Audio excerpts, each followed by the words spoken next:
Te dejamos algunos consejos para mejorar y evitar el bruxismo. Controla el estrés. Debes asesorarte en técnicas de relajación, como el ejercicio o la meditación profesional.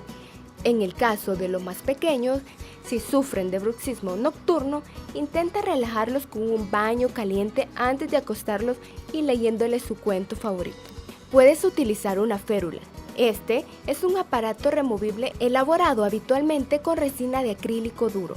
Estos aparatos se suelen colocar también frecuentemente en las piezas dentarias de la arcada superior, aunque también puede colocarse en la parte inferior de la boca para prevenir el daño en los dientes.